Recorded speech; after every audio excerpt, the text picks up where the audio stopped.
నీటికి సంబంధించి ఢిల్లీ జంతర్ మంతర్ దగ్గర పెద్ద ఎత్తున ధర్నాలు రాస్తారోకలతో చలో పార్లమెంట్ కార్యక్రమం సందర్భంగా ఢిల్లీ మొత్తం దద్దరిల్లిన సందర్భం, కేంద్రం కూడా దిగొచ్చి చర్చలకు రమ్మని సందర్భం. దీని అంశం ఏంటంటే నీటికి సంబంధించి దాదాపు అంటే ప్రతి సంవత్సరం 20 లక్షల మంది విద్యార్థులు ఎంబీబీఎస్కి సీట్ల కోసం పెద్ద ఎత్తున చదివి రెయిన్బో చదివి రకరకాలుగా ఇబ్బందులు పడుతూ ఆర్థిక పరంగా కూడా ఇబ్బంది పడుతూ చదువుకున్నటువంటి విద్యార్థులు తీరా చదువుకున్న తర్వాత ఎగ్జామ్ కండక్ట్ చేసిన తర్వాత ఎగ్జామ్ రాసిన తర్వాత ఎక్కడ ఇబ్బంది కలుగుతుందంటే లీకేజ్ అనే పేరుతో లీకేజ్ ద్వారా కొన్ని లక్షల మంది విద్యార్థుల జీవితాలతో ఆడుకుంటున్నటువంటి ఈ యొక్క అంశాన్ని తప్పనిసరిగా మీరు ఏదైతే ఈ యొక్క లీక్ సంబంధించి ప్రభుత్వాలు కఠినంగా ఉండాలి, కఠినమైన శిక్షలు వేయాలి, ఎవరైతే తప్పు చేసింటారో తప్పు చేసిన వారిని శిక్షించే విధంగా ప్రభుత్వాలు ఉండాలని చెప్పేసి పెద్ద ఎత్తున నిరసన కార్యక్రమాలు తెలియజేస్తున్నప్పటికీ ఇప్పటి వరకు కేంద్ర ప్రభుత్వం వాటిపైన సరైన రీతిలో స్పందించలేని ఉద్దేశంతో దాదాపు రాష్ట్రంలో ఉన్నటువంటి అనేక మంది ఈరోజు నిరసన కార్యక్రమాలు తెలియజేస్తే, మరి ముఖ్యంగా ఎవరైతే సోనం సువాంగ్ సంబంధించి తప్పనిసరిగా ఈ దేశస్తుడు కాకపోయినా సరే 66 ఏళ్ళ తను ఈ ఖచ్చితంగా విద్యార్థుల భవిష్యత్తును కాపాడాలి, విద్యార్థుల జీవితాలని నిలబెట్టాలనే ఉద్దేశంతో నా ప్రాణాలు సైతం పోయినా పర్లేదు, నా ప్రాణాలు పోగొట్టుకున్నా ఏమాత్రం నేను చింతించాను, తప్పనిసరిగా విద్యార్థులకు న్యాయం జరగాలని చెప్పేసి జంతర్ మంతర్ దగ్గర పెద్ద ఎత్తున ఆమరణ నిరాదీక్ష కూర్చున్నాడు, ప్రాణాలు సైతం లెక్క చేయకుండా. అయితే ప్రభుత్వం ఒక రకమైన ఆలోచన చేసింది, సరే సోనం సువాంగ్ని అరెస్ట్ చేసి పడేస్తే తర్వాత ఎవరు వస్తారు, తర్వాత ఉద్యమం ఏ విధంగా పోతుందో చూద్దామని చెప్పేసి వారిని అరెస్ట్ చేసి హాస్పిటల్ తీసుకెళ్లారు. అయితే వెంటనే రంగంలోకి దిగినటువంటి సీజే అంటే కాక్రోచ్ పార్టీకి సంబంధించినటువంటి అధినేత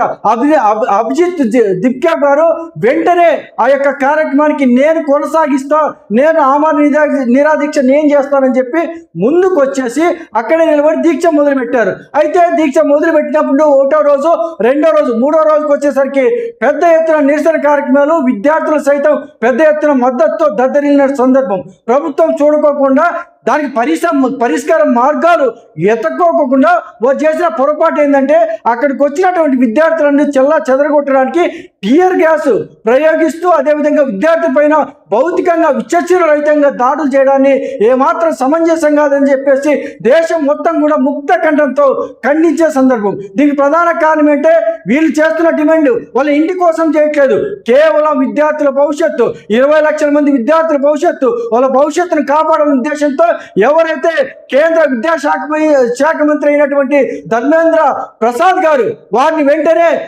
రిజైన్ చేయాలి, రాజీనామా చేసి కొత్త మంత్రిని తీసుకొచ్చి ఏదైతే చట్టపరంగా కఠినంగా శిక్షలు వేసే విధంగా తప్పు చేసిన వాళ్ళు శిక్షించే విధంగా ఆ యొక్క మంత్రి శాఖ కానీ కేంద్ర మంత్రులు కానీ లేకపోతే ప్రధానమంత్రి కానీ ఈ యొక్క అంశంపైన ముందుకు రావాలనే ఉద్దేశంతో ఈ యొక్క డిమాండ్ మొదలుపెట్టారు. అయితే వీళ్ళు దీనికి పరిష్కార మార్గాలు చూడకోకుండా ఈ విధంగా ఇంత దారుణంగా కొట్టడం మాత్రం ఏమాత్రం కరెక్ట్ కాదు. ఆడపిల్లలు సైతం ఏదైతే విద్యార్థులు ఉన్నారో వారిని తలలు పలుకొట్టి చేతులు విరగొట్టిన సందర్భం. ఈ సందర్భంలో నిన్నటి రోజున ఎవరైతే పెద్ద ఎత్తున గాయపడి చేతులు కాళ్ళు విరగొట్టుకున్నటువంటి వాళ్ళంతా తిరిగి మళ్ళీ ఇదే రోజు జంతర్ మంతర్ దగ్గర చేరుకొని అక్కడ నిలబడే సందర్భంలో అక్కడ ఎవరైతే అభిజిత్ గారు మళ్ళీ వచ్చేసి నేను ఉన్నా, మీకు భరోసాగా ఉంటా, ఖచ్చితంగా ఎవరికైతే అన్యాయం జరిగిందో ఎవరికైతే ఇబ్బంది కలిగించిందో నేను తప్పనిసరిగా మీకు అండగా ఉంటానని చెప్పి తల్లి రావడం, తనకు అండగా ఉండడం. ఈ రోజు మొత్తం ఎవరైతే కేంద్ర ప్రభుత్వంలో ఉన్న ప్రతిపక్ష పార్టీలు అయినటువంటి రాహుల్ గాంధీ కానీ ప్రతిపక్ష పార్టీలు అంది అఖిలేష్ యాదవ్ కానీ